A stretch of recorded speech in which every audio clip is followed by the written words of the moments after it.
สบายดีทุกคนมื้อนี้กิ๊กจะพาทุกคนไปขัวหอยเด้อสิพาทุกคนไปเบิ่งวิถีชีวิตการใช้ชีวิตในบ้านนอกยามแล้งแต่ว่าตอนนี้กิ๊กก็ได้แวะแคมป์ทางก่อนเพราะว่าเห็นหมากน้ำเตาอันนี้อยู่บ้านกิ๊กเอิ้นหมากน้ำเตาเด้อทุกคนแต่ว่าอยู่บ่อนอื่นกิ๊กบ่ฮู้ว่าเขาเจ้าเอิ้นหมากไหมชนิดนี้ว่าหมากหยังแต่อยู่แถวนี้เขาเจ้าเอิ้นหมากน้ำเตา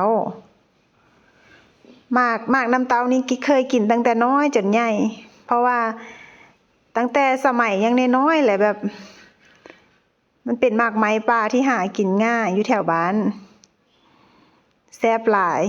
กิ๊กมักกินหลายแต่ว่าคลิปวิดีโอนี้กิ๊กจะพาทุกคนไปเบิ่งการขัวหอยนั่นแหละแต่เพื่อสิไปฮอดอันนี้กำลังสิย่างไปทุกคนอยู่ทางหลังอีหยังทางหลังหัวเฮือนน่ะนะแต่ว่ามันมีหนองน้ำแล้วก็มีทุ่งนา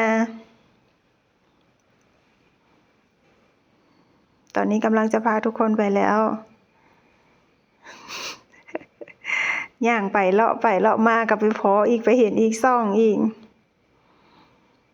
เมื่อกี้นี้ซอกเห็นแมงแคงทุกคนเดี๋ยวสิได้จับแมงแคงให้เบิ่งเห็นแมงแคง2ตัวคันว่ามีหลายกว่านี้ก็สิเอาไปป่นกินอยู่ได้แต่2ตัวอยู่แถวบ้านกิ๊กถ้าเป็นแบบหลังจากที่กระเจ้าเกี่ยวข้าวแล้วน้ำอยู่นำให้นำนาก็สิค่อนลงอยู่ในหนองน้ำหั่นนะอยู่ในหนองน้ำก็สิค่อนลงแล้วหอยปูก็สิเข้าไปอยู่ในเบ้าหลังจากนั้นเฮาก็สิพากันไปขัวเอาหอยหรือว่าไปขุดกระปูแต่มื้อนี้ที่กิ๊กไปก็จะได้ทั้งกระปูมาแล้วก็ได้ทั้งหอยแล้วก็ได้หน่อไม้มาพร้อมเพราะว่าในช่วงนี้ยังอุดมสมบูรณ์อยู่แต่ถ้าถึกช่วงยามแล้งคักๆแบบน้ำบ่ค่อยมีก็หน่อไม้ก็สิอึดแน่ละหอยมันก็สิบ่มีให้เฮากินแล้ว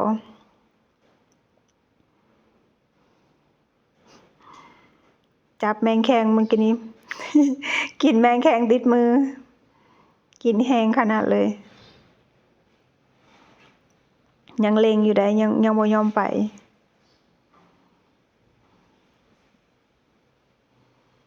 ตั้งใจว่าอยากไปขัวเอาหอยกับขุดกระปูมื้อนี้ค่ะเพราะว่าอยากกินโอดกระปูใส่หอยนาแซ่บๆ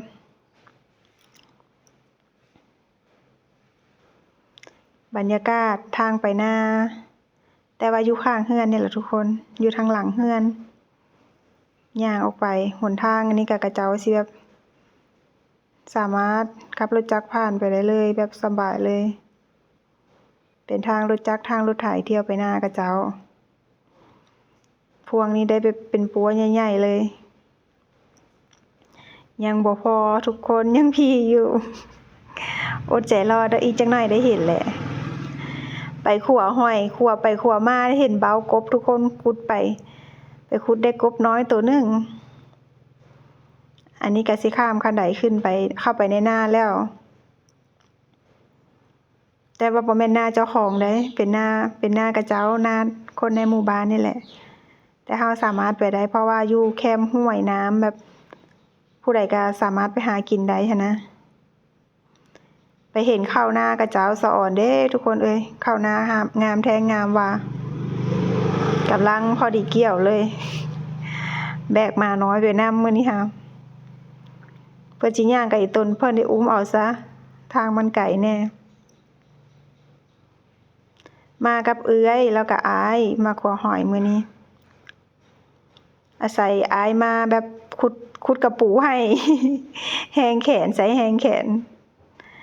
ทุกคนเบิ่งข้าวนา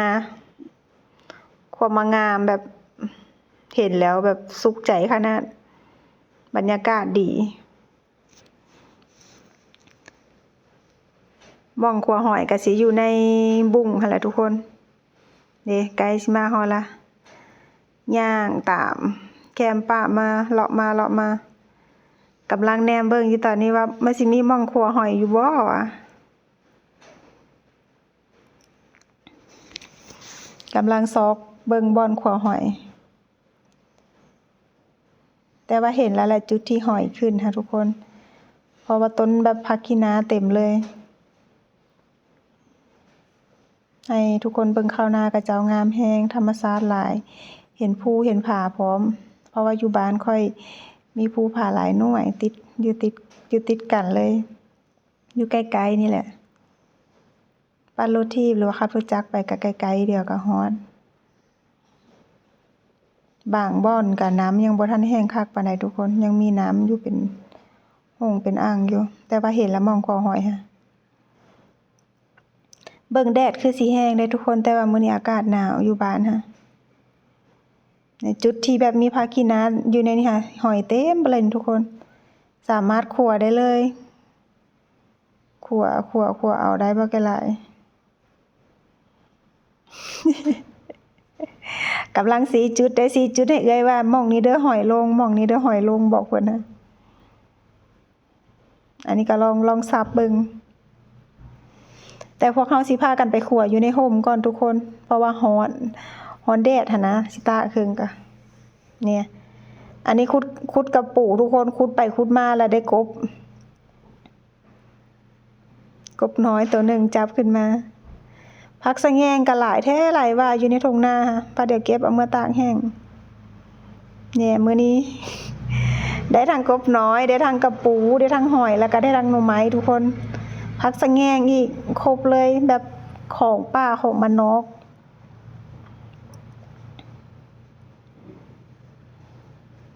โมงนี้ละขัวหอยจนแบบสะกระเจือนเบิดเลยแถวนี้ค่ะ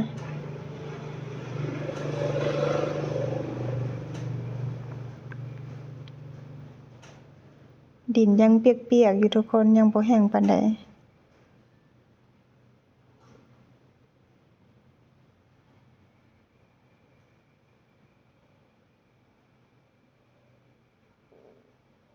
เนี่ย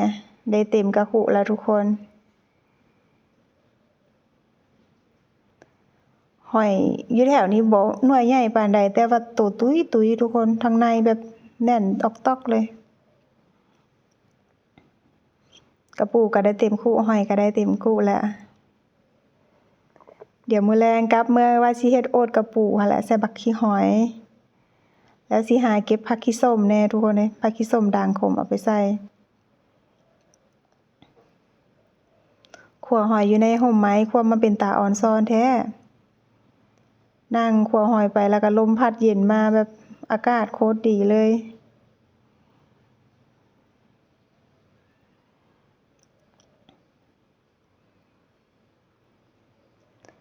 ได้แล้วทุกคนเตรียมตัวกลับแล้วเด้อ ได้เต็มกระคุแล้วเกือบเต็มกระคุแล้วกระปูสิไต้ออกแล้วไปแล้วทุกคนเดี๋ยวรอบหน้าเอาคลิปใหม่มาฝากเด้อคลิปนี้ได้แต่ซ้ำนี้